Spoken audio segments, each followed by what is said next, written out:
தேவனுடைய பரிசுத்த நாமத்திற்கு மகிமை உண்டாவதாக. நாம் மறுபடியும்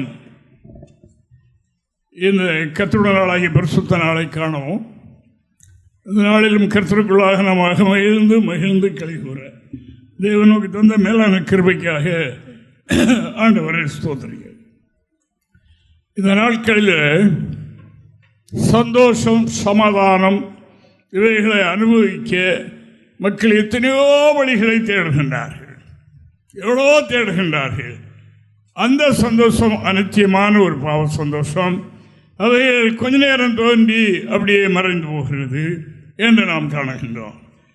தேவனாகிய கர்த்தர் நமது மேல் அன்பு கூர்ந்து அந்த பேரின்ப நித்திய தெய்வீக சமாதானத்தை, என்றும் அழியாத மகிழ்ச்சியை நாம் நிறைவாய் பெற்றுக்கொள்ள தேவன் நம்ம எல்லோருக்கும் கிருபை செய்திருக்கிறார். இது தேவன் நம்ம மேல் வைத்த அநாதி தீர்மானம் என்று நாம் பார்க்கிறோம்.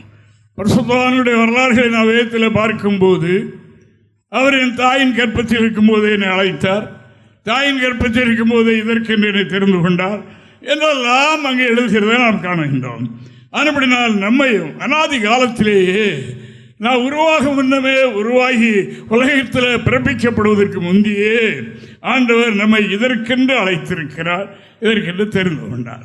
அதற்காக ஆண்டவருக்கு ஸ்தோத்திரம், அல்லேலூயா, தேவனுக்கு மகிமை. அதுபடியினால் அன்பான தேவனுடைய பிள்ளைகளே, நாம் அடிக்கடி வாசிக்கிற வசனமும் கேட்ட சத்தியமும், ஆனால் இன்று இந்த சத்தத்தை கேட்கின்ற அநேகருக்கு இது இன்று தேவையாக இருக்கிறது என்பதை ஆவியானவர் அறிந்திருக்கிறபடியினால், அப்படினால் இந்த வார்த்தை இன்று நமக்கு தரப்படுகின்றது. தேவனுக்கு ஸ்தோத்திரம் உண்டாவதாக. அல்லேலூயா, அல்லேலூயா. ஜீவனுக்கு போகிற வழி இடுக்கமும் வழி நெருக்கமாக இருக்கிறது. கண்டுபிடிக்கிறவர்கள் சிலர், அதாவது அந்த தெரிந்து கொள்ளப்பட்ட தேவனால் முன்குறிக்கப்பட்ட தேவ பிள்ளைகளுக்கு அந்த பார்வை உண்டு. அவர்கள் இந்த வழியை கண்டுகொள்கின்றார்கள், நாமும் கண்டுகொண்டோம். அதற்காக ஆண்டவருக்கு ஸ்தோத்திரம், தேவனுக்கு மகிமை. இந்த பாதையில் நடக்கிற நமக்கு, அதாவது இந்த லோகம் நெருக்கத்தையும் சோதனைகளையும் துன்பங்களையும் கொடுக்கும் என்பதையும் நாம் அறிந்திருக்க வேண்டும். அது மாத்திரமல்ல, நம்முடைய வாழ்க்கையில் தேவனுக்கு பிரியமில்லாத இன்னும் எவைகள் உண்டோ அவைகள் நீங்கி போகிறதுக்கு கர்த்தர் சில சோதனைகளை நம்முடைய வாழ்க்கையில் அனுமதிக்கிறார். இந்த சோதனையின் மூலமாக அந்த தெய்வீக சுபாவத்தை, தெய்வீக குணத்தை, அந்த தேவனுக்கு ஏற்ற அந்த சாயலை நாம் பெற்றுக்கொள்கிறோம் என்று சத்தியவேதம் சொல்கின்றது. தேவனுக்கு மகிமை. இதை நாம் என்ன செய்யணுமா? வேண்டாம் என்று சொல்லாமல் சோதனை என்ன செய்யணும்? சகிக்கணும். தேவனுக்கு மகிமை. அவர்கள் தான் பாக்கியவான்கள், பாக்கியவாட்டிகள் என்று வேதம் சொல்லுகின்றது. அவர்களுக்குத்தான் கர்த்தர் அவர்களை பற்றிய தீர்மானம், அவர்களுக்கு வாக்கள் இருக்கிற, அவர்களுக்காக வைத்திருக்கிற ஜீவ கிரீடத்தை கொடுப்போம் என்று சொல்லுகின்றார். அப்படினால சோதனை உண்டு. நாம் இந்த கிறிஸ்தவ பாதையிலே காலெடுத்து வைக்கும் போது நம்மேல் வைத்த அன்பினால ஆண்டவர் அவருக்கு பிரியமில்லாத, அதாவது ஒழுங்கினங்கள், அழுக்குகள் எல்லாம் நீக்குவதற்கு சோதனையில் புடமிடுகிறார் என்று அப்போஸ்தலன் யாக்கோபு எழுதின பொதுவான நிருபத்தை நாம் பார்க்கலாம். வாசிக்கவும்.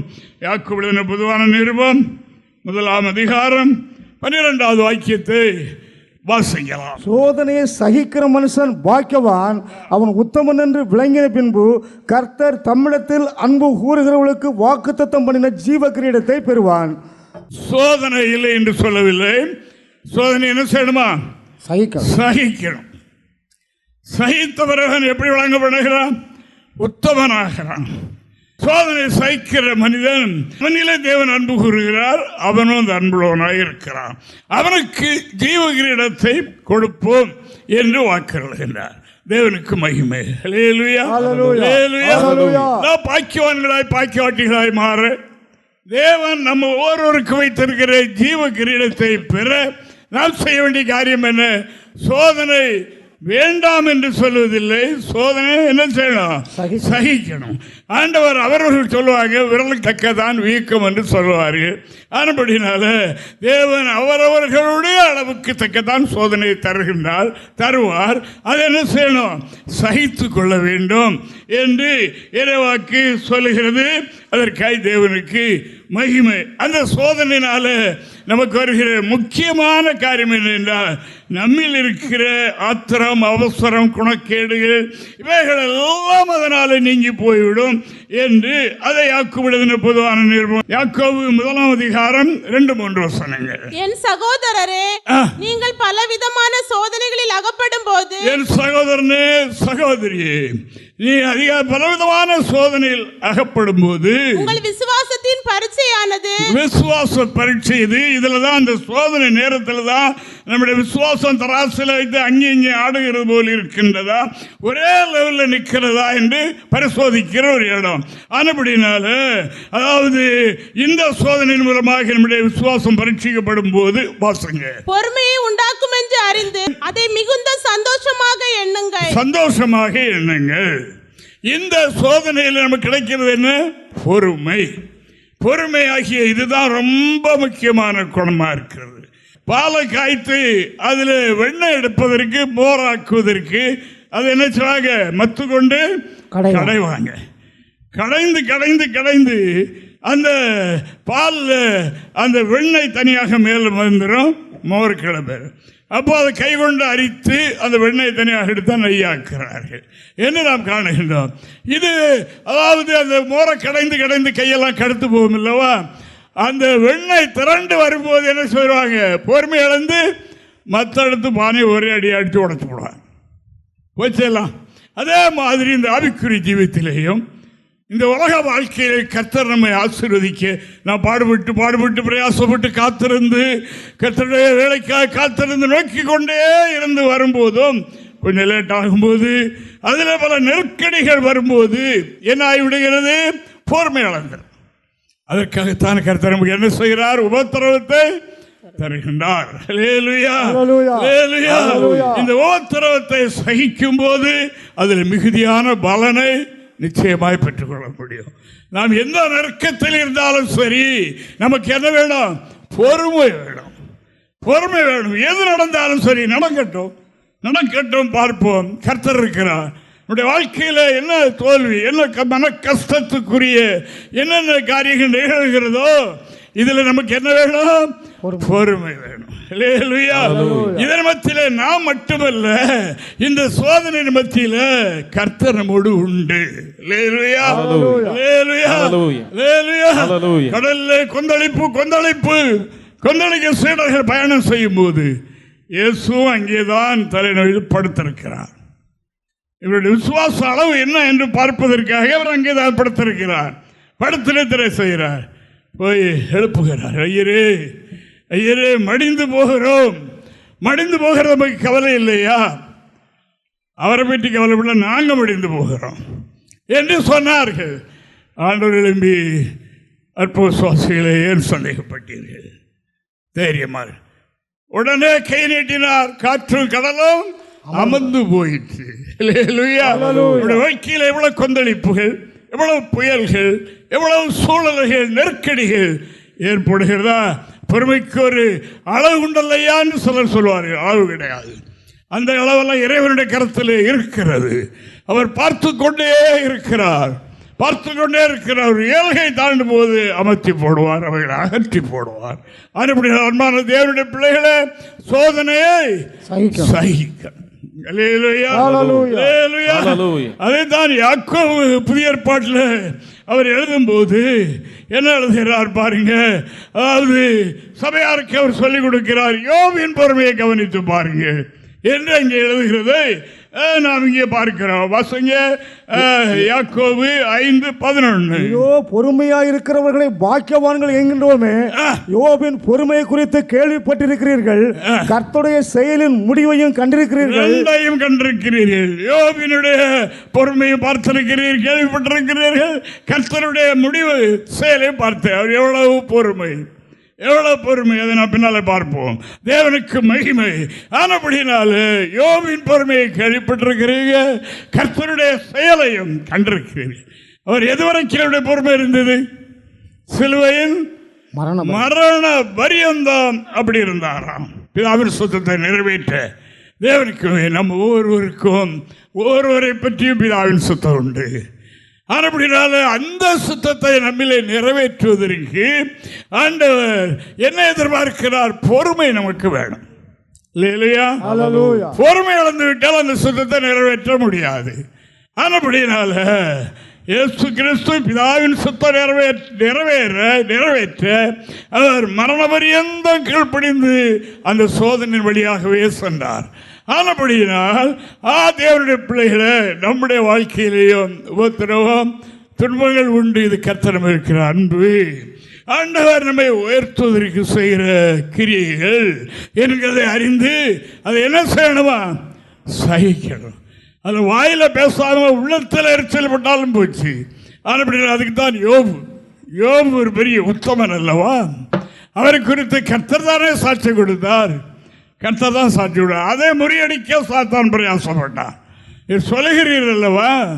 எல்லாம் ஒரு சோதனை இல்லாமல் அவனை மட்டுமல்ல அவனுக்குரிய எல்லாவற்றையும் சுற்றி வேலி அடைத்து காத்து வைத்திருக்கிறீர். அப்படினால தோத்திரான்னு சொல்றான். கையில் நிறைய காசு இருக்கும்போது நல்லா எல்லாம் இருக்கும்போது வசதியாக இருக்கும்போது தோத்திரம். நெருக்கடி ஏற்படும் போது சோத்திரம் உண்டா? யோபினுடைய பொறுமையை அறிந்திருக்கிறீர்கள், கேள்விப்பட்டிருக்கிறீங்க. அப்படின்னா அவர் பிறகு அப்படி விட்டுட்டாரா? ஆசீர்வதித்தாரே 2 மடங்காக. அவர் உலகமெல்லாம் போற்றும்படியாக செய்தாரு. விட்டு ஓடி போனவர்களெல்லாம் வந்து அணுகி கொண்டார்களே.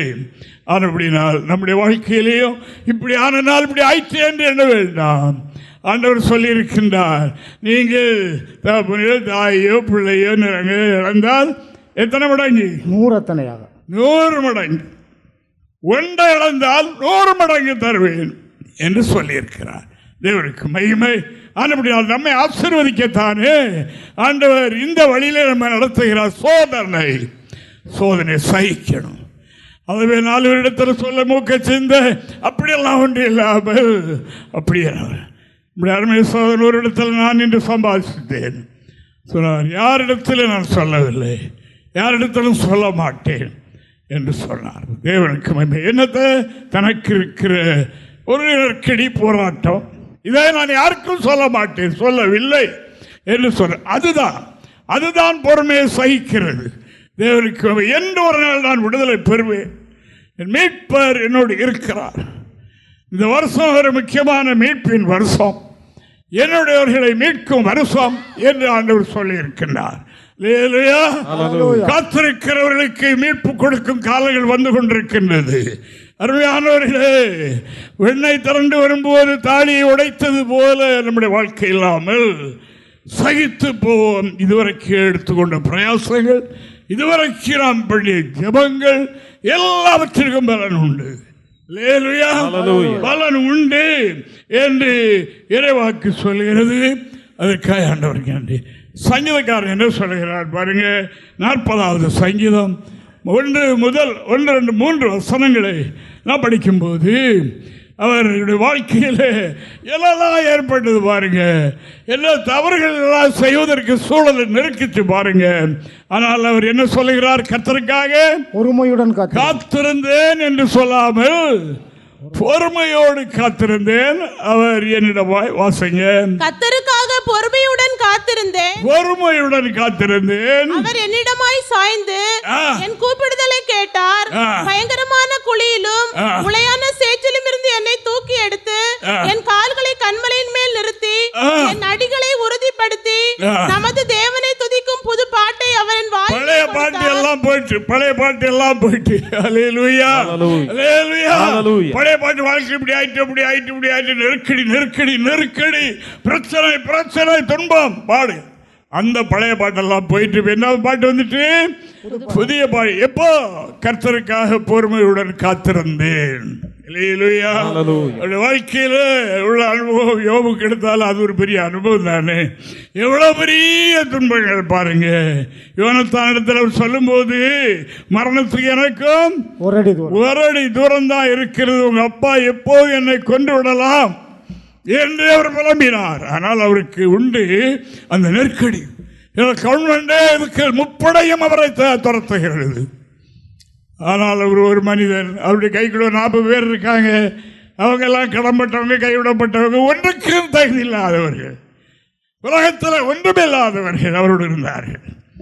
ஆனால் அவருடைய வாழ்க்கையில் என்ன சொல்லுகிறார், அதெல்லாம் சேர்த்து உளையான சேற்றிலே இருந்து என்னை தூக்கி எடுத்தார்.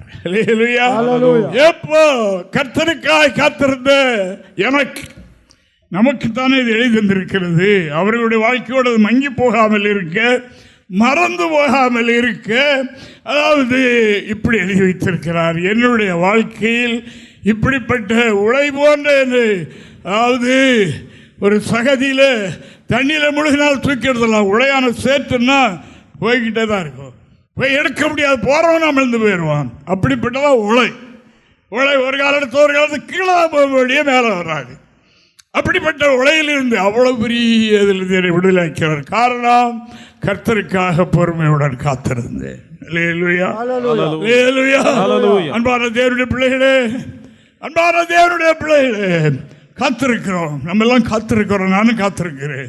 பொறுமையோடு காத்திருக்க வேண்டும். பொறுமையோடு என்றோ இந்த நாள் வரும்.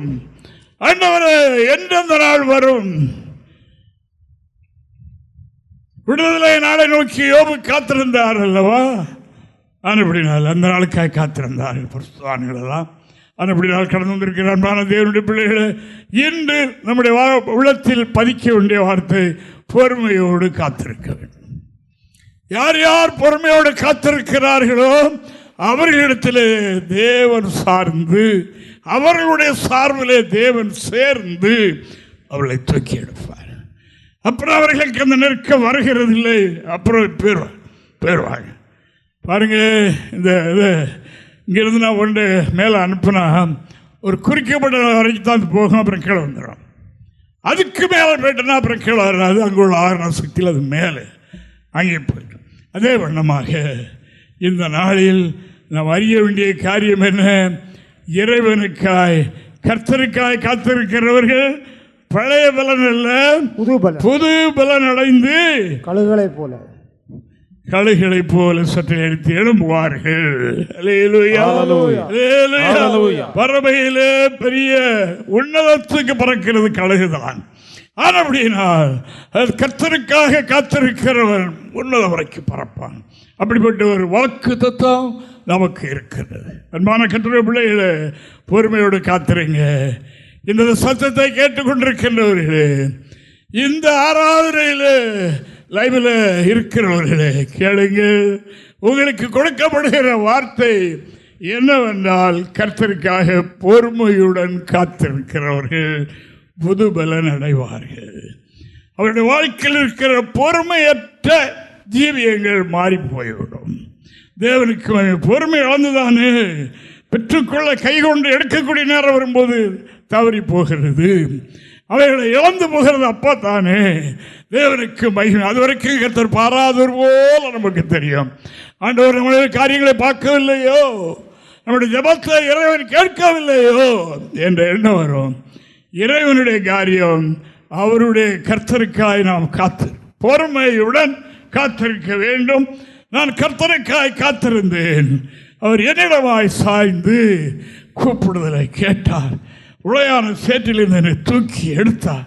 என்னுடைய நாவிலே நான் பட்ட புலம்பலெல்லாம் மாறி புதுப்பாட்டை என்னுடைய நாவிலே தந்தார் என்று சங்கீதக்காரன் அனுபவ ரீதியாக சகோதரனுக்கு நான் காலையில் சொன்ன ஆலோசனை தான். அதாவது கிறிஸ்தவம், அதாவது பிறருக்கு கிறிஸ்துவை பற்றி அறிவிக்கிற ஒரு அனுபவம் வேணும் என்றால் பைபிளை படித்து மட்டுமல்ல, பைபிளை படிக்கணும். ஆனால் அனுபவம் தான். நானும் இந்த பாதையாகத்தான் கடந்து வந்தேன் என்று சொல்வதற்கு அப்படிப்பட்ட அனுபவங்கள் நமக்கு உண்டாக்க ஆண்டவர் ஒவ்வொரு காரியங்களுக்கு கொஞ்சம் வெயிட் பண்ணி காத்திருந்து பெற்றுக்கொள்ள அவர் செய்வார். எது வந்தாலும் போய் இறை சமூகத்தில் தேவனுடைய வேலைக்காக காத்திருக்கணும் என்று இறைவசனம் சொல்கின்றபடியால் ஆண்டவரை நான் சோதரிக்கிறேன். நம்ம எங்கிருந்து உண்டாக்கப்பட்டோம்? நம்முடைய பிதா முற்பிதா யாரு? மண்ணிலிருந்து உருவாக்கப்பட்டோம். அதே போல இன்னைக்கு தங்கம் வெள்ளி பெரிய பெரிய விலையேறப்பட்ட செல்வங்கள் இருக்கு பாருங்க. மண்ணிலிருந்து எடுக்கப்பட்டது தான். எல்லாம் மண்ணிலிருந்தும் அந்த பாறைகளிலிருந்து எடுக்கப்பட்டவைகள் தான். எடுக்கப்பட்டவைகள் சுத்தமாக இருக்காது, அதில் அழுக்கு இருக்கும். அந்த அழுக்கை நீக்குவதற்கு புடத்தில் வைப்பார்கள். அக்கினி புடத்திலே வைத்து உருக்கி அதில் இருக்கிற அழுக்குகளை நீக்கி ஒரிஜினல் ஆன பிறகு அதை அவர்கள் ஆபரணங்களாக பெரிய பெரிய காரியங்களுக்கு செய்கிறார்கள். பெரிய ஏற்பட்டு அது முக்கியமான இடத்திலே கொண்டு வைக்கக்கூடிய ஒன்றாக ஆகிவிடுகிறது. அதே போல என்று அப்போஸ்தலனாகிய பேதுரு தன்னுடைய நிருபத்தில் எழுதும்போது 1 பேதுரு 1 அதிகாரம் 6-7 வசனங்களை வாசிக்கும் போது நான் இப்படி பார்க்கிறோம். இதிலே நீங்கள் மிகவும் சந்தோஷப்படுகிறீர்கள், என்றாலும் துன்பப்பட வேண்டியது அவசியமானதால் இப்பொழுது கொஞ்ச காலம் பலவிதமான சோதனைகளினாலே துக்கப்படுகிறீர்கள். இப்பொழுது இந்த விசுவாசிகளுக்கு போதிக்கப்படுகிற போதனை, இப்பொழுது பலவிதமான சோதனையிலே துக்கப்பட்டு கொண்டிருக்கிறீங்க. அப்படினால அழிந்து போகிற பொன் அக்கினினாலே சோதிக்கப்படும். ஒரு உதாரணம் இங்கே சொல்லுகிறார். அழிந்து போகிற அக்கினியில வைத்து புடமிட்டு சோதிக்கப்படும். அதை பார்க்கலாம் அதிக விலையேறப்பட்டதா இருக்கிற உங்கள் விசுவாசம் சோதிக்கப்பட்டு இயேசு கிறிஸ்து வெளிப்படும் போது உங்களுக்கு புகழ்ச்சியும் கனமும் மகிமையும் உண்டாக காணப்படும். தேவனுக்கு மகிமை. இயேசு கிறிஸ்து நாளிலே இந்த சுத்தமான பொன், இந்த விசுவாசம் புடமிடப்பட்டு அதில் உள்ள களிம்பெல்லாம் நீங்கி சுத்த பொருளாக மாற்றப்பட்ட பிறகு இங்கே கிறிஸ்து நாளை பற்றி சொல்கின்றார். தேவனுக்கு மகிமை. ஆனால் அப்படி நாள் இப்படி பலவிதமான சோதனையில் நீங்கள் அகப்படும் போது துக்கப்பட்டிருக்கிறீர்கள். ஆலயத்தில் வந்தாலும் துக்கத்தை காண்பிக்க வேண்டியது வந்துடுது.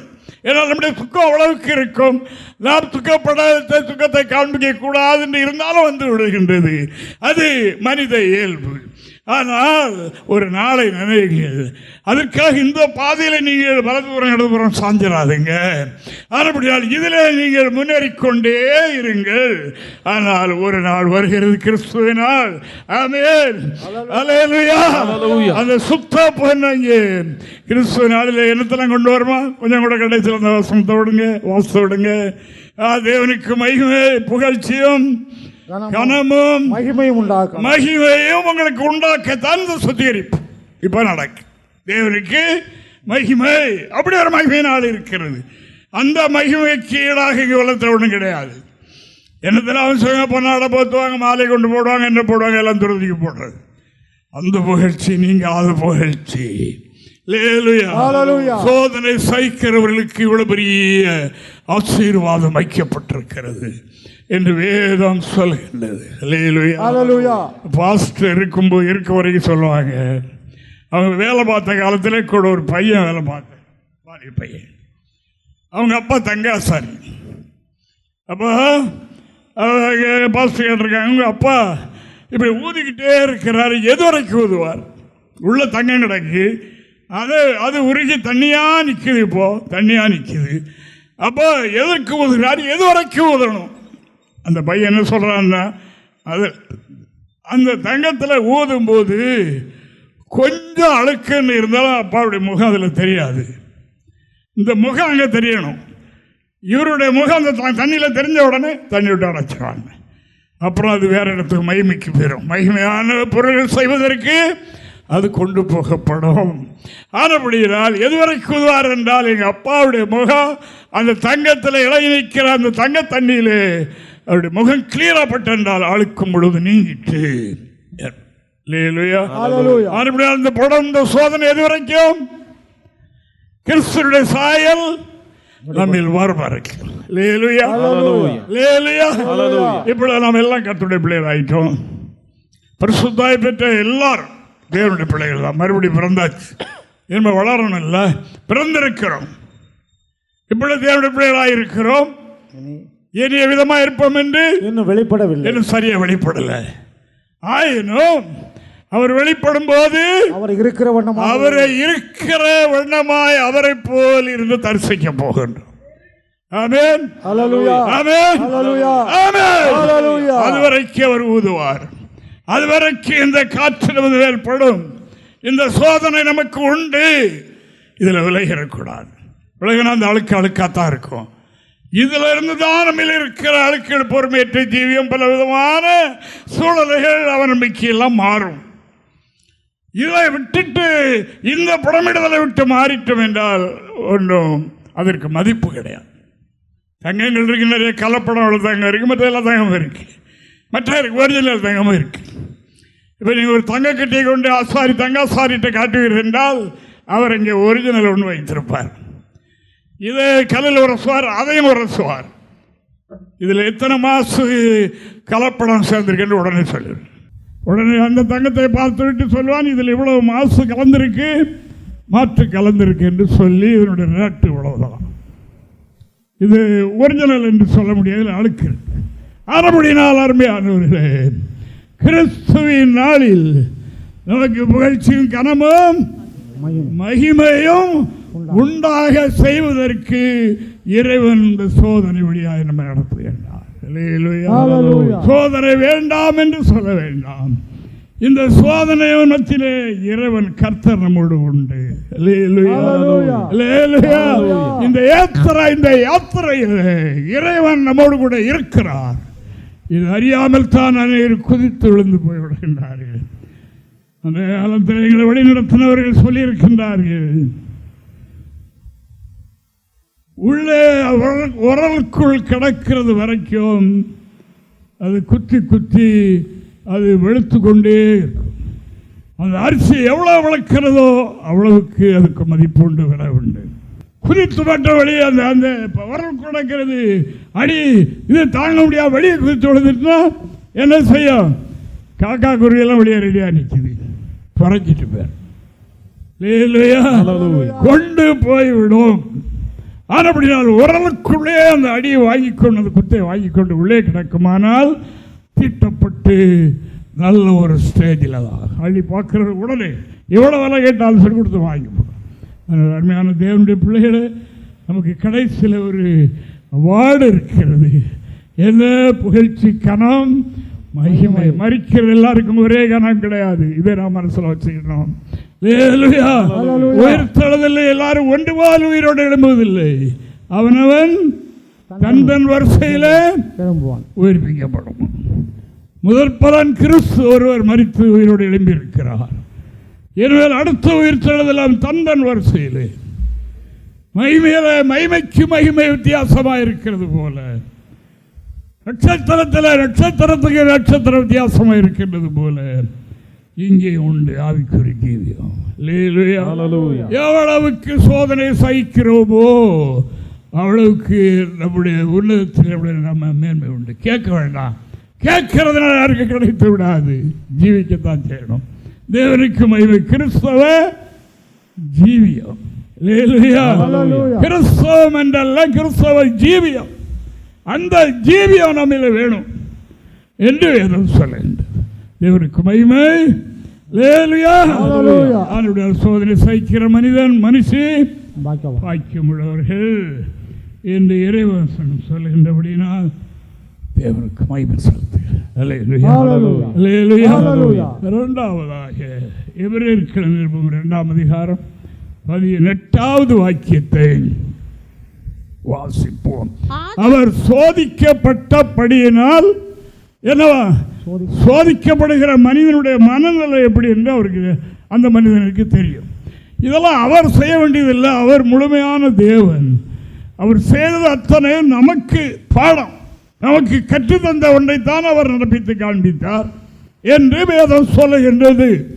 தேவனுக்கு மகிமை. ஆனபடியினால் வாசிங்க. ஆதலால் அவர்தாமே சோதிக்கப்பட்டு பாடுபட்டதினால்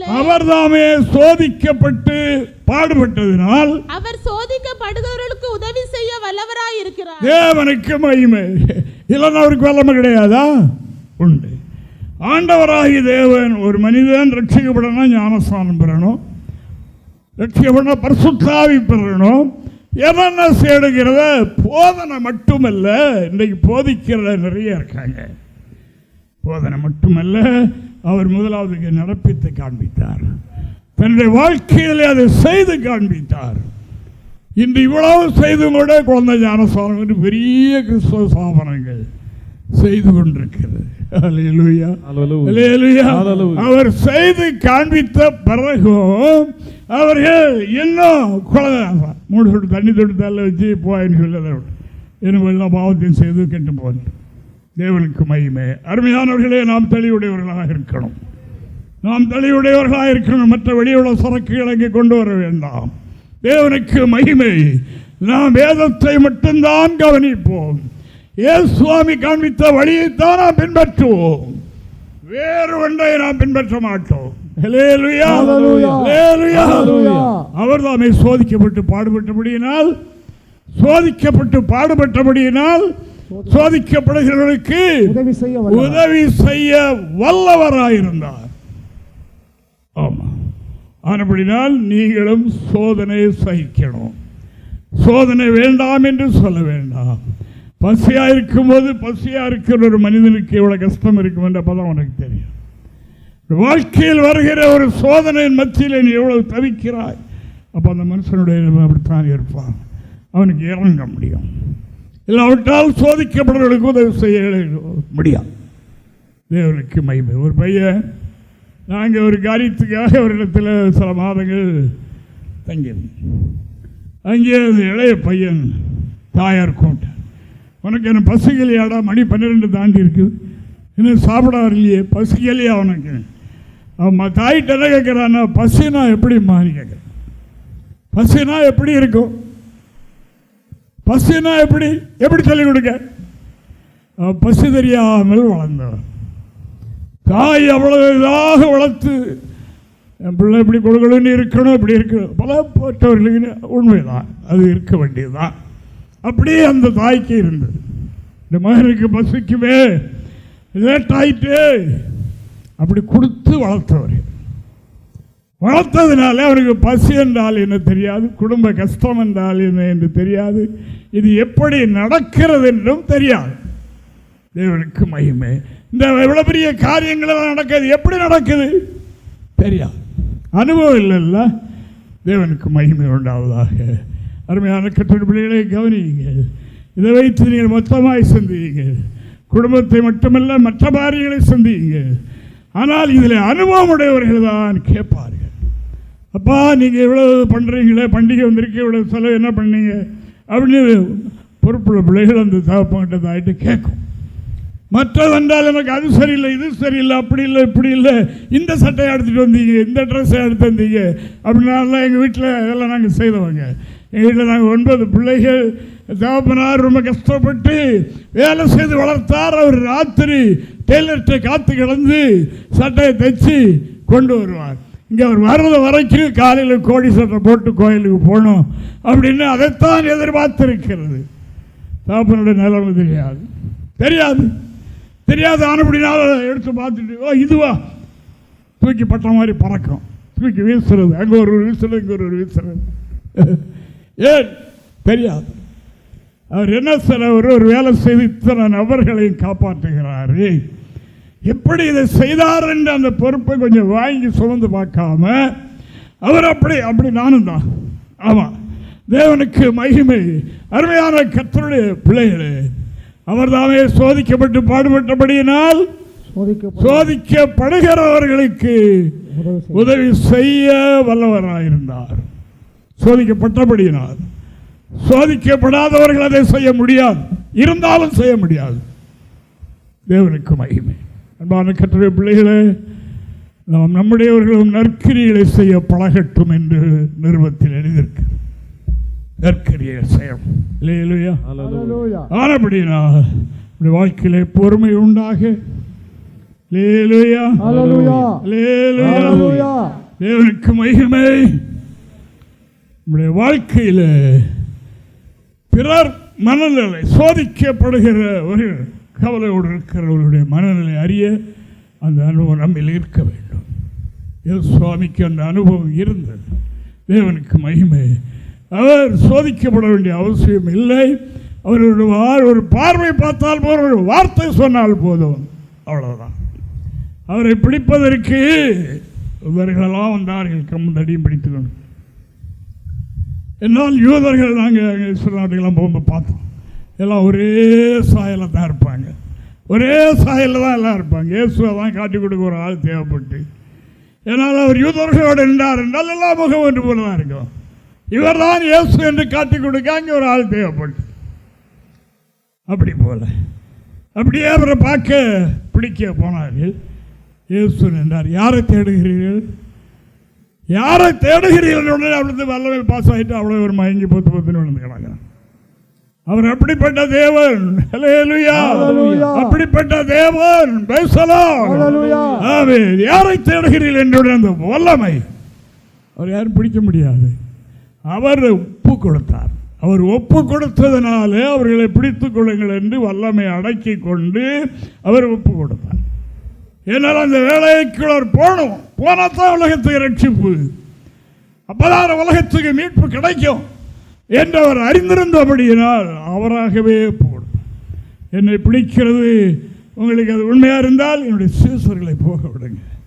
அவர்கள் இந்த ஆக்கினைக்குள்ளாக தீர்ப்பு தேவ சுத்தம் அல்ல, நான் இந்த ஆக்கினைக்குள்ளாக தீர்க்கப்படணும், பிதாவின் சுத்தம் அதுதான். அப்படி இல்லாவிட்டால் மனுக்குலத்துக்கு ரட்சிப்பு கிடைக்காது என்று அறிந்த அவர் அப்படி செய்தார். அவர் இப்போ என்ன சொல்லுகிறார்? அவருடைய வசனம், அவரை பற்றி வசனம் என்ன சொல்லுகிறது? அவர் சோதிக்கப்பட்டபடியினால் சோதிக்கப்படுகிறவர்களுக்கு உதவி செய்ய, அது நம்ம எல்லாருக்கும் அந்த வசனம். அப்படினாலே சோதனை சகித்துக் கொள்ளுங்கள். சோதனை சகிக்கிறவர்களுக்கு ஒரு அழியாமை, ஒரு மகிமை, கனவு மகிமை அவருக்கு வைக்கப்பட்டிருக்கிறது, ஒரு நித்திய ஜீவன் இருக்கிறது. அதற்காகத்தான் இப்பொழுது சோதனையின் வழியாக இறைவன் நம்மை நடத்துகின்றார். நாளாயிற்று, நமக்கு தான் நாளாயிற்று. அவருக்கு 1000 வருஷம் எப்படி தெரியும்? ஒரு நாள் போலவும் நேற்று கழிந்த ராஜாபத்தை போலவும் அது இருக்கிறது அவருக்கு. நமக்கு தான் ஒரு நாள் கடல் இருந்தால் அவ்வளோ பெருசாக தெரியும். ஆனபடினால் அவர் ஏற்ற வேளையில் உங்களை உயர்த்தும்படி பலத்த கைக்குள் அடங்கி இருங்கள். அவருக்கு ஒரு வேலை உண்டு, அவருக்கு ஒரு வேலை உண்டு, அவருக்கு ஒரு வேலை உண்டு. ஹல்லேலூயா. அந்த நேரத்தில் தண்ணீரும் திராட்சரசமாக ஆயிரும். நாம் எப்படியும் இருக்கலாம், ஆனால் நாம் வந்து இறைவனுக்கு முன்பாக கற்றுக்கொள்ள வேண்டும். எல்லாரும் தான் கற்றுக்கொள்ள வேண்டும். இல்லை ஐயா சொல்லிட்டார் எனக்கு எல்லாரும் வந்து உதவி செய்ய என்று அப்படி நாம் தார்மார நிறுந்துட்டு நடக்கப்படாது. தேவனுக்கு மகிமை, கவனமாக இருக்கணும். தேவனுடைய பரிசுத்த நாமத்திற்கு மகிமை உண்டாவதாக. ஆனபடியினால் அருமையானவர்களே, எல்லாருக்கும் இந்த பாடுகள் உண்டு. அவருடைய அழைப்பு, அவருடைய தெரிந்து கொள்ளுதல், அவருடைய சூழலை, இவர்களுக்கு தக்க எல்லாருக்கும் என்ன உண்டு? சோதனை உண்டு. சோதனையை சகிக்க வேண்டும். அவர் சோதனையை சகித்தபடியினால் சோதிக்கப்படுவர்களுக்கு உதவி செய்ய அவர் வல்லவராய் இருந்தார் என்று சொல்லியிருக்கின்றது. இந்த சோதனை நேரத்தில் தான் நம்மை அறியாமல் பாவம் செய்து விடுகிறோம் என்று வேதம் சொல்கின்றது. யோபை பற்றி சொல்லும் போது அவர் யோபை பற்றி என்ன சொல்லியிருக்கிறது? அவருடைய உதடுகளினால் பாவம் செய்யவில்லை, பதறிப்போய் பேசவும் இல்லை. தேவனுக்கு மகிமை. இந்த சோதனை நேரத்தில் தான் அந்த சூழ்நிலை ஏற்படும். எல்லாம் உள்ளத்திலிருந்து தான் ஆண்டவருக்கு எதெல்லாம் தெரியாமல் போயிட்டா இப்படியா இப்படியெல்லாம் என்னுடைய சூழலை எவ்வளவு பயங்கரம் இருக்கும் என்று நாம் சொல்லுவோம். ஆனால் அதை சகித்துக் கொள்ளும் போது இப்படி பார்த்து வருகிற இந்த அனுபவங்கள், இந்த நன்மைகள் நமது மேல் குவிந்து கொண்டே இருக்கும். இல்லையா? உபவாசம் இருந்து ஜெபம் பண்ண நல்லது, அதனால் மட்டுமல்ல. ராமழுது விழித்திருந்து ஜெபம் பண்ணுவது நல்லது, அது மட்டுமல்ல. இவைகளை நாம் அறிய வேண்டும்.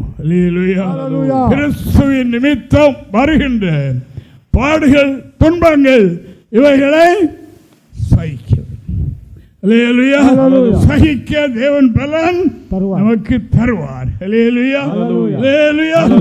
ஆனபடினால் தான் இங்கே வேதம் சொல்லுகிறது பாருங்க. எபிரேயர் 4:15 வாசிக்கலாம். எபிரேயர் 4. நம்முடைய பலவீனங்களை குறித்து பரிதபிக்க கூடாத பிரதான ஆசாரியர் நமக்கு இராமல் எல்லா விதத்திலும் நம்மை போல் சோதிக்கப்பட்டும் பாவம் இல்லாதவருமாய் இருக்கிற பிரதான ஆசாரியரே நமக்கு இருக்கிறார். தேவனுக்கு மகிமை உண்டாவதாக. நம்முடைய பாடுகளை குறித்து பரிதவிக்க கூடாத பிரதான ஆசாரியர் அவர் அல்ல. அதாவது பரிதவிக்கக்கூடியவர் தான். பரிதவிக்கிறது மாத்திரமல்ல, அந்த பாடுகள் நிமித்தத்திலேயும் பாவமில்லாத ஒரு பரிசுத்தராக இருந்தார். அப்படிப்பட்ட ஒரு பிரதான ஆசாரியர் நமக்கு உண்டு. நம்முடைய விலகினத்தை குறித்து பரிதவிக்க கூடாத ஒரு ஆசாரியர் நமக்கு இல்லை. அப்படி ஒரு கடவுள் இல்லை, அப்படி ஒரு தகப்பு நமக்கு இல்லை. நம்முடைய பலகீனங்களை குறித்து பரிதவிக்கக்கூடிய பிரதான ஆசாரியராகத்தான் அவர் இருக்கிறார். ஆனபடினால் தான் அங்கே முதலாவது வாசித்தோம். அதாவது அவர் சோதிக்கப்பட்டபடியினால் சோதிக்கப்பட்டவர்களுக்கு உதவி செய்ய வல்லவராக இருக்கிறார். நம்முடைய பாடுகள், நம்முடைய பிரயாசங்கள், நம்முடைய நெருக்கடிகள், மனவேதனைகள் இவை நிமித்திலே நமக்காக பரிதவிக்கக்கூடிய ஒரு பிரதான ஆசாரியன் நமக்கு உண்டு. அவர் நம்முடைய காரியங்களை யாரும் சொல்ல வேண்டாம், அவருக்கு தெரியும். இந்த குடும்பத்தில் என்னுடைய பிள்ளைகளுக்கு இது இன்ன பிரச்சனை என்கிறதை அறிகிற ஒருவர் இருக்கிறார். அவர் தான் அத்தனை தாங்கும் சக்தி. நமக்கு ஒரு குறிக்கப்பட்ட அளவுக்கு தான் தாங்க முடியும், அப்புறம் முடியாது. அது தேவ கிருபையினால தான் முடியும், அல்லாது முடியாது. அதனால் அவர் தேவன். உலகத்தின் பாவத்தை சுமந்து சேர்க்கிறவர், எல்லா பாரத்தையும் சுமக்கிறவர் இருக்கிறார். ஆனபடியால் அன்பான தேவனுடைய பிள்ளைகளை பரிசுத்தாய் பெற்றிட்டோமா, தேவனுடைய பிள்ளை ஆயிட்டோமா, நம்முடைய வாழ்க்கையில் கண்டிப்பாக நெருக்கடிகள், சோதனைகள் வரும். அந்த சோதனை மத்தியிலே இறைவன் நம்மோடு உண்டு. அந்த சோதனையில் நமக்கு உதவி செய்ய, அந்த சோதனையில் நமக்கு ஆறுதல் சொல்ல, அந்த சோதனை அவர் நம்ம சோதனை சுமக்க ஒருவர் நம்மிடத்தில் உண்டு. அவர் இருக்கிறார். ஆனால் சோதனை நிமித்தத்திலே நம்மை போல மனதார கூட ஒரு பாவம் செய்ய மாட்டார். பாவம் செய்யாத ஒரு பிரதான ஆசாரியன் நமக்கு தான் எழுதியிருக்கிறது. அன்பான தேவனுடைய பிள்ளைகளை கவனியுங்கள். இவைகளை நாம் இப்படி செய்வோம். அப்படிப்பட்ட ஒரு தேவன் நமக்கு இருக்கிறார். அப்போஸ்தலனாகிய பவுல் சேர்ந்த பரிசுத்தவான்கள், அதாவது அந்தியோகியா மற்றும் தேசங்களில் அவர்கள் சுற்றி தெரிந்து சீடர்களுடைய மனதை திடப்படுத்தி, நாம் அநேக உபத்திரங்களின் வழியாக, பாடுகளின் வழியாக தேவனுடைய ராட்சத்தில் போனோம். அதுதான் தேவனுடைய ராட்சத்துக்கு வர வழி. மோட்ச பிரயாணின்னு ஒரு புஸ்தகம் உண்டு, நான் கொஞ்சம் படித்தேன். கிடைத்த வாங்கி படித்து பாருங்க. அதில் ஒரு கிறிஸ்தவ ஜீவிய மோட்ச பிரயாணம் செய்கிறவர்களுக்கு என்னென்ன நடக்கும் என்றெல்லாம் எழுதியிருக்கு. தேவனுக்கு மகிமை. ஆனபடினால் அன்பான தேவனுடைய பிள்ளைகளே, மோட்சத்துக்கு போகிற வழி என்ன என்று நாம் வாசிப்போம். 14:22. சீசருடைய மனதை திடப்படுத்தி விசுவாசத்திலே நிலைத்திருக்கும்படி அவளுக்கு புத்தி சொல்லி, விசுவாசத்திலே இந்த கலைஞரப்படா விசுவாசத்தில் நிலைத்திருக்க வேண்டும் என்று புத்தி சொல்லி, நாம் அநேக உபத்திரங்களின் வழியாய் தேவனுடைய ராஜ்யத்தில் பிரவேசிக்க வேண்டும் என்று சொன்னார்கள். ஆமா, எப்படி பஞ்சமத்தில் நடக்கிறது அல்ல. கிறிஸ்தவ வாழ்க்கை மோட்ச யாத்திரை. இது மோட்ச யாத்திரை. அநேக உபத்திரங்கள், அநேக பாடுகள் வழியாகத்தான் எங்க போனோம், தேவனுடைய ராஜ்யத்துக்குள். அங்கே போய் அனுபவிக்க போறோமே, எவ்வளவு அனுபவிக்க போறோம், இதெல்லாம் மறந்து போயிடும். இதெல்லாம் சுந்த நாள், கொஞ்ச நாள் தான், இதெல்லாம் போயிடும். இல்லையா? அப்படி நல்ல சீடருடைய மனதை தடப்படுத்தி அவர்களுக்கு 1008 பிரச்சனை. கொஞ்சம் பின்னால தான் அடி உதப்பட்டு இழுத்து சத்தமான ஊருக்கு வெளியே ஒன்று இழுத்து போட்டு போயிட்டாங்க. அவர் எழும்பி வந்து மறுபடியும் விசுவாசிகள் மத்தியில் சோர்ந்துடாதுங்க, பரலோகம் வந்துட்டு பக்கத்தில் சோர்ந்துடாதுங்க என்று திடப்படுத்தி பரலோகத்துக்கு போகிற வழி இதுதான். வழி தப்பி வந்துட்டோமோ என்று கவலைப்படாதுங்க.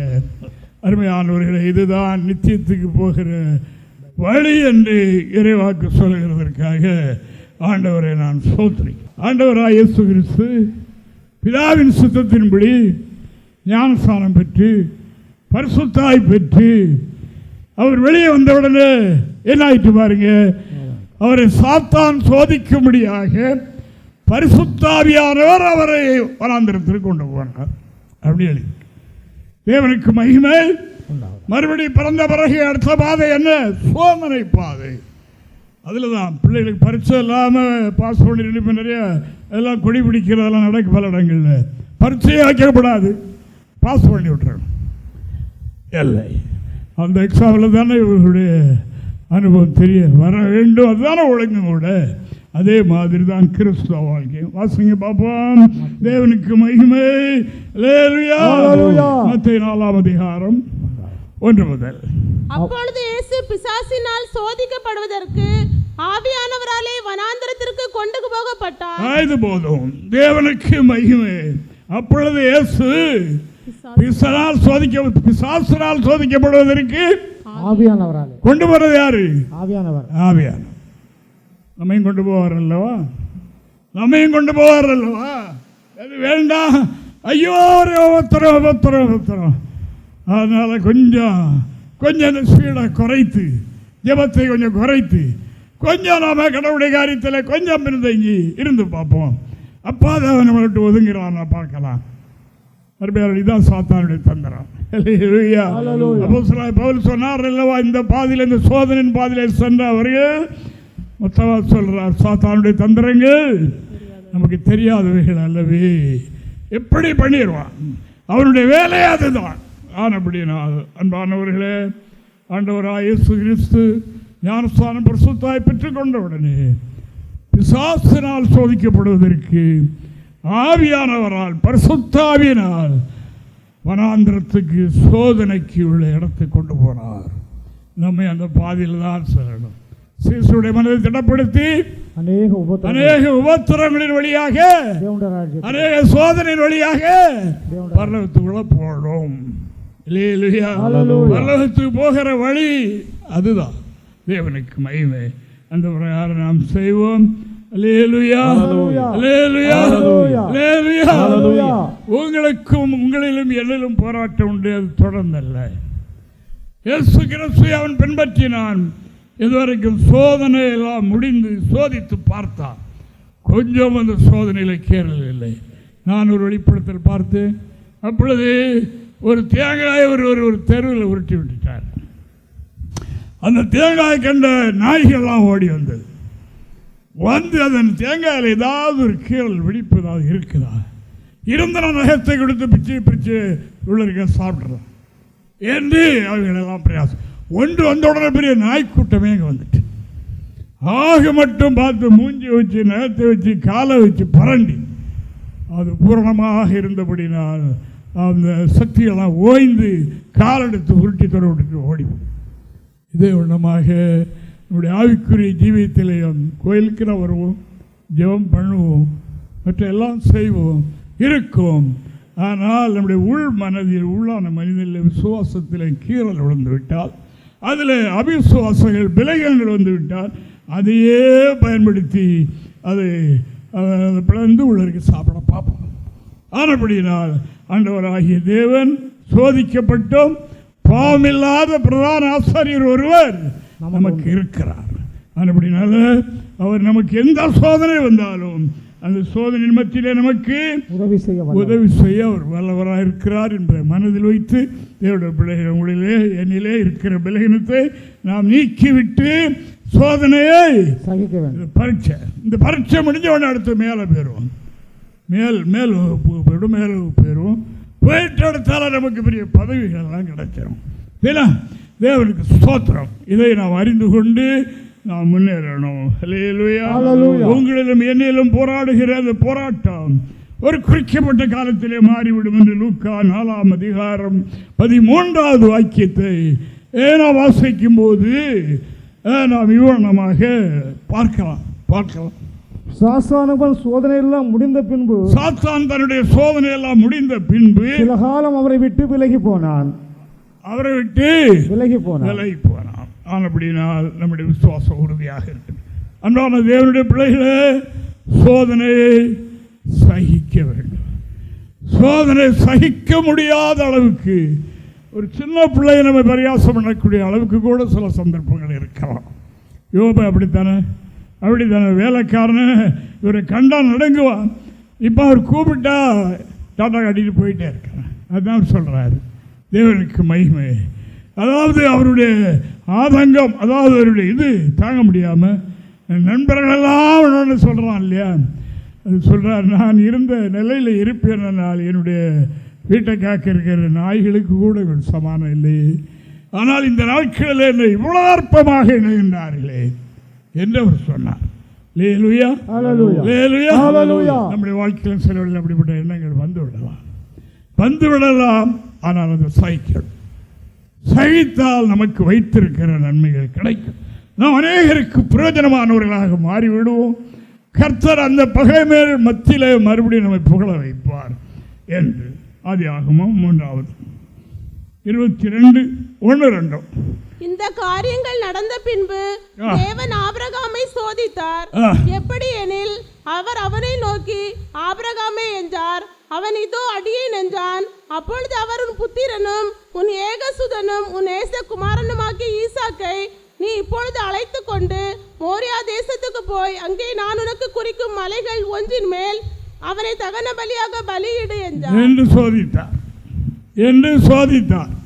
அந்திய காலத்தில் நம்பிக்கை அந்த காலத்தில் அவருக்கு கொடுக்கப்பட்ட மகன் ரொம்ப அருமையாக கொழுகுழு என்று வளர்த்து வைத்திருக்கிறார்கள். ஆண்டவர் சொன்னார், இவனை அழைத்து கொண்டு போய், அதாவது பெற்றுக்கொள்ளுமினால ஒருவேளை வேறு பெற்றுக்கொண்டதை கொடு, எனக்காக தகனம் செய். ஆண்டவர் நரபில் எதிர்பார்க்கிறவர் அல்ல. ஆனால் அந்த ஆபிரகாமுடைய அந்த சோதனை, இதுவரைக்குள்ள சோதனைகள் எல்லாம் தாண்டி வந்தாகிவிட்டது. இந்த சோதனையில் எப்படி கொஞ்சமும் சிந்திக்கவில்லை. மனைவியிடத்திலும் சொல்லவில்லை, உறவினிடத்திலும் சொல்லவில்லை. அவர் செய்ய எப்பொழுது விடியும் என்று பார்த்தால் விடிந்ததும் ஆயத்தமாயிட்டார்.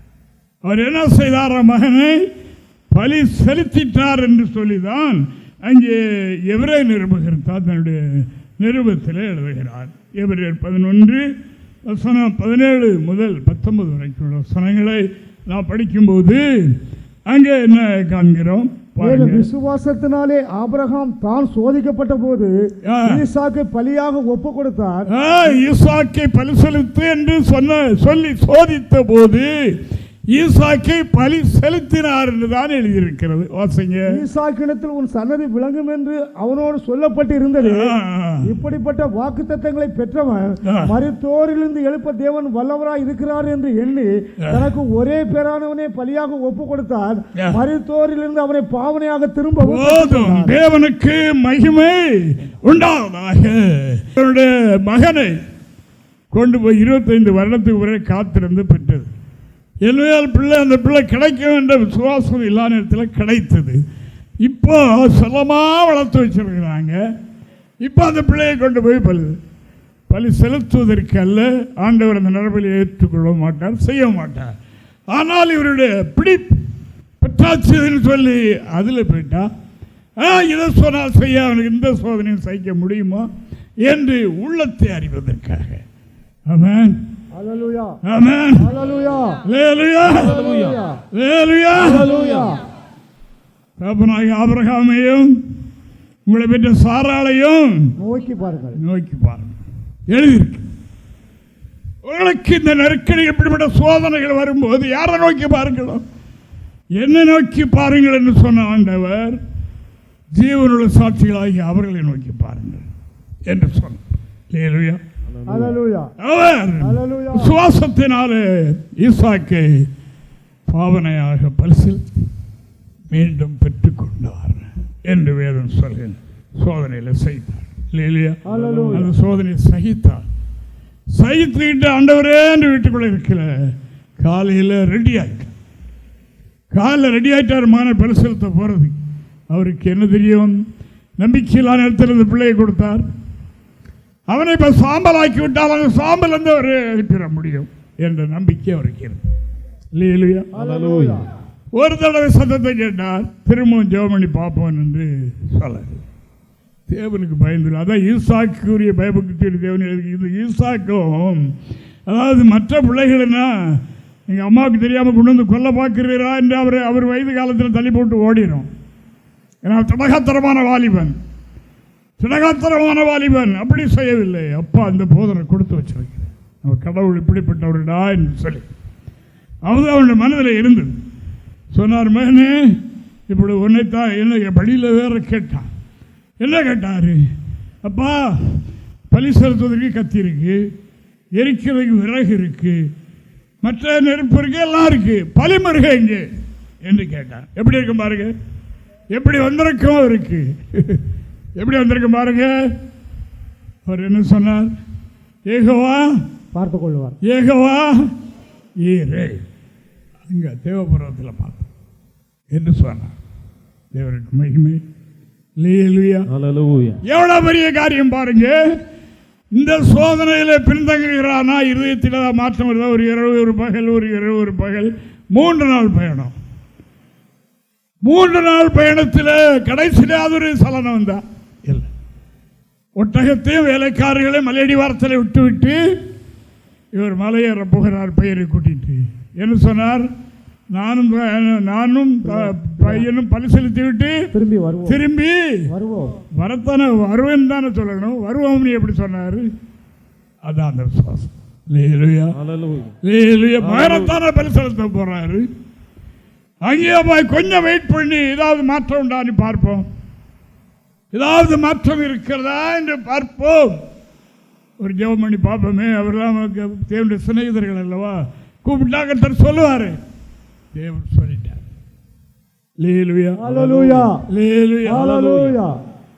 தேவன் செய்த அற்புதமான செயல். ஈசாக்கை பலி செலுத்தி விட்டார் என்றுதான் எழுதி.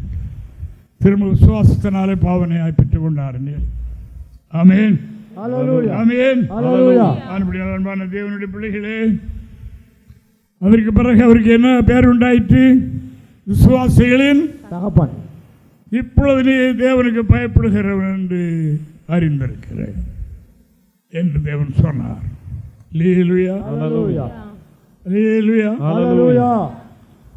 என்மேல் நீதான் விசுவாசிகளுக்கு தகப்பன். இங்கே மரிக்கிற நீதிமான்கள் அவருடைய மடியில் தான் கொண்டு போகப்படுகிறார்கள் என்று வேதம் சொல்லுகிறது. அன்பான தேவனுடைய பிள்ளைகளே, சோதனை சகிக்கிற மனிதன் பாக்கியம். யோபு 23:10 கூட வாசித்தோன்றலாம். தேவனுக்கு மகிமை உண்டாவதாக.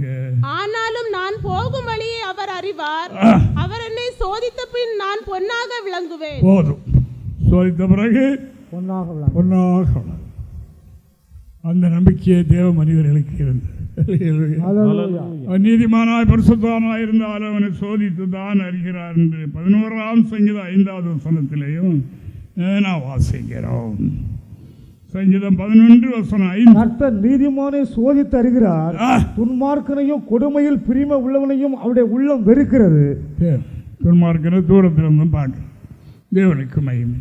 ஆனால் எப்படின்னா நீதிமானை எப்படி அறிகிறார்? சோதித்து அறிகிறார். சோதித்தார் தாவீதை சோதித்தார், யோபை சோதித்தார், பல தேவ மனிதர்களை சோதித்தார், ஆபிரகாமையும் சோதித்த பிறகு எப்படி ஆயிடுவேன்? அது தேவ மனிதர்கள் அறிந்திருந்தாங்க. சோதித்த பிறகு சுத்த பொருளாக மாறிடுவேன். கலப்படமுள்ள பொருளாக மாற மாட்டேன், சுத்த பொருளாக மாறி. இந்த களிம்பு, இந்த பொருளில் இருக்கிற களிம்பை நீக்குவதற்காகத்தான் அவர் இந்த சோதனையை தந்திருக்கிறார். பொன்னை சோதிக்க அக்கினி புடத்தில் வைத்து சோதிக்கிறது போல என்னையும் சோதிக்க இந்த வழியாக கர்த்தர் நடத்துகிறார் என்று அறிந்து நாம் தேவனுடைய கரத்தை பற்றிக் கொள்வோம். இந்த ஒரு வசனத்தை படித்து நம்முடைய மனதில் வைத்துக் கொள்வோம். வெளிப்படுதல் 2ஆம் அதிகாரம் 10வது வாக்கியத்தை வாசித்து விடுவோம். நீ படப்போகிற பாடுகளை குறித்து எவ்வளவும் பயப்படாதே. இதோ நீங்கள் சோதிக்கப்படும் பொருட்டாக பிசாசானவன் உங்களில் சிலரை காவலில் போடுவான். 10 நாள் உபத்திரவப்படுவீர்கள். ஆகிலும் நீ மரண பரியந்த உண்மையாயிரு, அப்பொழுது ஜீவ கிரீடத்தை உனக்கு தருவேன். இதுவரைக்கும் மரண பரியந்தம் உண்மையாய் ஜீவ கிரீடம் காத்திருக்கு. எனக்கு மட்டுமல்ல, இப்படி பிரசனத்தை வாஞ்சிக்கிற யாவருக்கும் தந்திரப்படும். ரோமாபுரி போயிருக்கும்போது, நாங்கள் ரோமாபுரி போயிருந்தோம். அப்போது இந்த அப்போஸ்தலர் பவுல் தலை சிரச்சேதம் பண்ணப்பட்ட இடத்துக்கு போயிருந்தோம். அதனுடைய ஹிஸ்டரியை பற்றி நாங்கள் அங்கே கேள்விப்படும் போது, அதாவது அவருக்கு நாளைக்கு இத்தனை மணிக்கு அவருடைய தலை சிரச்சேதம் செய்யப்படும் என்று ராஜாவினால் உத்தரவாகிவிட்டது. அதை சொல்வதற்காக அவர் கொடுத்த கடிதத்தை வாங்கி கொண்டு அங்கே 2 பேர் போனார்களாம். போனவர்களை அவர் வரவேற்று அவர் ஒரு வாடகை வீட்டில் இருந்தார். தேவனுக்கு மகிமை. என்ன என்று கேட்கும்போது, நாளைக்கு இத்தனை மணிக்கு உங்களுடைய தலை சிரச்சேதம் பண்ணப்படும் என்று சொல்லப்பட்டிருக்கிறது என்ற வசனத்தை கேட்டவுடனே அவர்களுக்கு தாகந்திருத்து உட்கார வைத்துவிட்டு கடைசி ஊழியம் அவர்களுக்கு சுவிசேஷத்தை அறிவித்தார். ஒருவர் மறுபடி பிறக்க என்ன செய்யணும் என்று கேட்டு அவர் ஞானஸ்நானம் வரைக்கும் வழிநடத்திவிட்டு மறுநாள் அவர் இங்கே சிரச்சேதம் பண்ணப்பட்டார். அவர்கள் ஞானஸ்நானம் பெற்று கர்த்தருடைய பிள்ளைகளாய் மாற்றப்பட்டார்கள் என்பது அவருடைய ஹிஸ்டரி. தேவனுக்கு மகிமை. அப்படியால் தேவனுடைய பிள்ளைகளே மரண பரியந்தம் உண்மையாக இருந்தார்கள். ஜீவனிடத்தை பெற போய்விட்டார்கள். ஒரு அடக்கம் பண்ணி இருக்கிற கல்லறைக்கு பெரிய பொற்கோயில் ஒன்று கட்டியிருக்கிறது. அவைகளெல்லாம் மற்ற சபையார் கட்டியிருக்காங்க. அந்த அரசன் ஆட்சிக்கு வந்தபோது அவன் அங்கே பரிசுத்தவான்களுடைய கல்லறைகள் இருந்த இடத்திலெல்லாம் கோயில், அருமையான கோயில்களை கட்டி வைத்து விட்டான். நான் அந்த கோயிலுக்குள்ளே போய் ஒரு தோடு பக்கத்தில் போக ஒரு ஓனி அள வேண்டிய சூழல். பரிசுத்தவான்கள் அவர்கள் இயேசு கிறிஸ்துக்கு பிறகு அவர்கள் சிந்திய இரத்தம், அவர்கள்பட்ட பாடுகள் இன்றைக்கும் நாட்டை பற்றி பிடித்து கொண்டுதான் இருக்கிறது. இயேசுவாமி சம்பாதித்து வைத்த ரட்சிப்பை பெற்று தந்து கொண்டுதான் இருக்கிறது. நாம் என்ன செய்யணும்? நாம் சோதனையை சகிப்போம். பெற்றுக்கொண்ட அனுபவங்கள் நம்முடைய வாழ்க்கையில் உண்டாகட்டும். தேவன் நமக்காக வைத்திருக்கிற அந்த மகிமை அந்த ஜீவிகளிடம் காத்திருக்கிறது. பெற்றுக்கொள்ள ஆய்த்து கொள்வோம். கர்த்தரை ஆசீர்வதிப்பாராக. ஆமென். எங்களை தொடர்பு கொள்ள வேண்டிய முகவரி: புதிய எருசலேம் சபை, 3/248 A, தெற்கு சானல் கரை, அனந்தன் பாலம், சாலேம் நகர், ஆசாரிப்பள்ளம் போஸ்ட், நாகர்கோவில் 629201. எங்களது தொலைபேசி எண் 8931313126 மற்றும் 9489529 462.